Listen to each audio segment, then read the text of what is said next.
Assalamualaikum warahmatullahi wabarakatuh, Sobat Misteri Sunyi Mencekam. Semoga saja Anda masih selalu dalam keadaan baik, sehat walafiat tak kurang suatu apa. Kembali berjumpa dengan kami, channel yang setiap hari selalu menyuguhkan cerita-cerita misteri menarik. Dan kali ini kami sudah menyiapkan sebuah kisah misteri yang berjudul Menumbalkan Teman Demi Kekayaan Pribadi. Aku belum bisa bayar sekarang, Mat. Jawab Bekti saat Mamat mendatangi rumahnya. Sudah 2 bulan Bekti belum mengembalikan utang yang ia miliki kepada Mamat, temannya. Bekti selama ini memang belum mendapatkan pemasukan karena gerobak kue pukis yang ia harus dorong setiap hari belum mendatangkan uang yang seberapa. Adapun jika memiliki lebih, Bekti tidak menabung atau mencicil hutangnya kepada Mamat, melainkan mencari peruntungan pada judi kartu yang biasa diadakan tiap malam di pasar. Aku kasih waktu 1 minggu lagi, setelah itu aku gak mau tahu, ucap Mamat sambil memutar kunci motornya lalu berangkat kerja. Bekti dan Mamat sebenarnya tinggal satu atap. Mereka berdua memutuskan untuk mengontrak sebuah rumah ketimbang pulang ke rumah masing-masing. Memberi kabar kepada orang tua dan keluarga bahwa anaknya pulang sebagai pengangguran karena mengalami pemutusan hubungan kerja adalah suatu hal yang menyakitkan hati. Maka dari itu, mereka memutuskan untuk pulang dan diam-diam mencari kerja di kampung halaman sendiri. Mamat bekerja di sebuah dealer sepeda motor, sedangkan Bekti berusaha untuk mengupayakan cita-citanya sebagai pebisnis sukses yang ia coba mulai sebagai pedagang kue pukis keliling dengan modal yang ia pinjam dari Mamat. Bekti berjanji kepada Mamat bahwa ia akan melunasi hutangnya, tetapi pada kenyataan ia hanya mampu memberikan alasan dan kebohongan. Aku bingung mau bayar utang pakai apa, keluh Bekti ketika sedang mengobrol dengan Awang. Semenjak permasalahan utang, Bekti selalu bercerita kepada Awang, pedagang telur gulung di sebuah sekolah dasar yang juga menjadi tempat Bekti berjualan. Sebagai sesama pedagang kecil, Awang selalu mendengarkan juga memberikan saran kepada Bekti. Kamu mau aku kasih saran gak? Asal jangan bilang siapa-siapa, tanya Awang kepada Bekti dengan suara pelan. Emangnya apa? Bekti penasaran. Kamu tahu gak pohon beringin yang ada di belakang kuburan? Yang besar itu? Iya, yang besar. Di situ kamu bisa minta apapun asal memenuhi syarat sang penunggu. Ah, yang bener. Masa iya hari ini masih ada yang gitu-gitu? Beneran. Sepupuku datang ke situ buat minta jodoh. 2 minggu kemudian akad. Terus juga tetanggaku dulu pernah minta anak, juga ke situ. 3 hari langsung hamil istrinya. Karena mendengar testimoni dari Awang dan merasa tidak memiliki jalan keluar lain, Bekti akhirnya meminta tolong kepada Awang untuk diberitahu tentang cara melakukan pesugihan di pohon beringin yang diceritakan. Berbekal lampu senter dari telepon selulernya, Bekti menelusuri kuburan untuk mencapai pohon beringin tersebut. Dingin yang menusuk malam dan keheningan yang menyumpal telinga Bekti membuatnya harus berusaha lebih ekstra untuk menahan dirinya sendiri agar tidak putar balik. Pohon ini selalu disebut-sebut sebagai pohon angker oleh warga desa.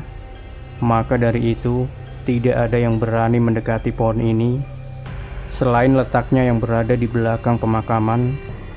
Bekti memperhatikan pohon itu besar dan rimbun. Memperhatikannya terlalu lama membuatnya bergidik sendiri karena ia tidak tahu ada apa di balik pohon tersebut. Bekti hanya datang ke situ dengan sejumlah pedoman yang diberikan oleh Awang. Ia mulai membuka kantong plastik yang ia ikat erat, lalu mengeluarkan menyan dan tempat khusus untuk membakarnya yang ia beli di pasar. Aroma menyan yang dibakar membuat bulu kuduk Bekti berdiri sendiri. Ia kemudian mengeluarkan selembar kertas dari dalam kantung jaket. Kertas tersebut berisi mantra yang diberikan Awang. Bekti merapalkannya sebaik mungkin, meski di dalam kepalanya terdapat keraguan bahwa upaya ini tidak akan berhasil. Saat ia sedang mengulang-ulang mantra, Tiba-tiba muncul sebuah kepala dari balik pohon, matanya merah menyala. Selebihnya tidak terlihat karena tidak ada penerangan sama sekali. Jantung Bekti berdegup cepat dan lebih cepat lagi ketika kepala tersebut mulai keluar dari balik pohon. Bekti bisa melihat jelas wujud makhluk itu akibat cahaya bulan. Tubuh makhluk itu lebih besar darinya dan ditumbuhi rambut-rambut panjang. Bekti mengurungkan niatnya untuk berlari karena merasa tidak ada peluang, juga takut jika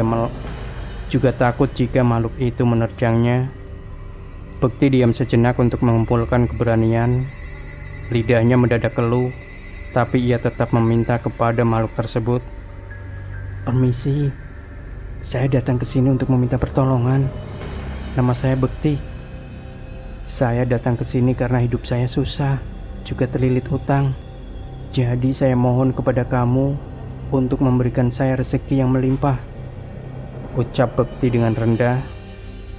Makhluk tersebut mendengus kencang dan menggeram. Merasa tidak berhasil, Bekti terpaksa mengikuti pedoman terakhir yang diberikan oleh Awang. "Sebagai gantinya, aku akan memberikan apa yang biasa orang beri kepadamu," ujar Bekti sembari gemetar. Makhluk gaib itu memberikan apa yang diinginkan oleh Bekti, rezeki yang berlimpah. Hal itu terbukti lewat judi kartu yang dimenangkan Bekti malam ini. Biasanya Bekti selalu berujung sial, tapi sudah 6 hari ini ia menang berturut-turut, dan hal itu terjadi setelah ia meminta kepada makhluk penunggu pohon beringin.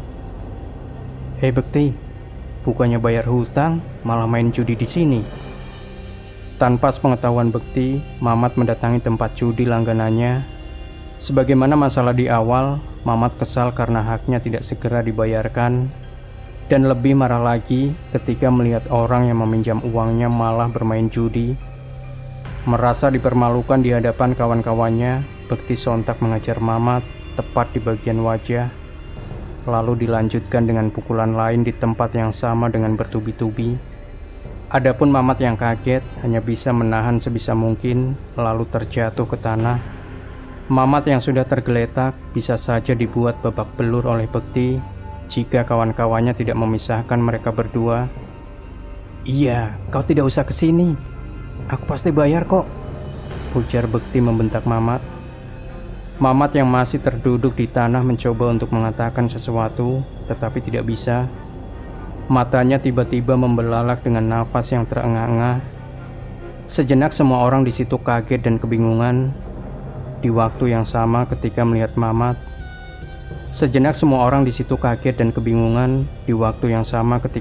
Mamat, yang seperti orang kehabisan nafas. Khawatir terjadi sesuatu yang mengerikan, beberapa kawan Bekti yang masih sadar langsung menggotong Mamat ke mobil pengangkut sayur milik salah satu dari mereka, lalu membawanya ke klinik terdekat. Malam itu hanya tinggal Bekti sendiri yang belum pulang dari tempat kejadian perkara. Ia hanya melamun memikirkan sesuatu yang kemudian pecah akibat oleh dering telepon seluler. "Bekti, Mama tuh udah nggak ada," ujar salah satu kawannya di seberang telepon. Bekti tenggelam di dalam pikirannya lagi. Ia tahu bahwa bukan pukulannya tidak akan menewaskan Mamat, melainkan keputusannya untuk menjadikan Mamat sebagai tumbal yang ia berikan kepada makhluk gaib di pohon beringin demi rezeki yang berlimpah. Na'udzubillah. Mengorbankan nyawa teman untuk dijadikan tumbal pesugihan demi untuk kekayaan pribadi. Semoga itu tidak terjadi kepada kita, dan semoga kita bisa mengambil hikmah dari kisah ini. Demikian Sobat Misteri Senyum Cekam. Jangan lupa berikan komentar Anda, like, share video ini, subscribe channel Senyum Cekam.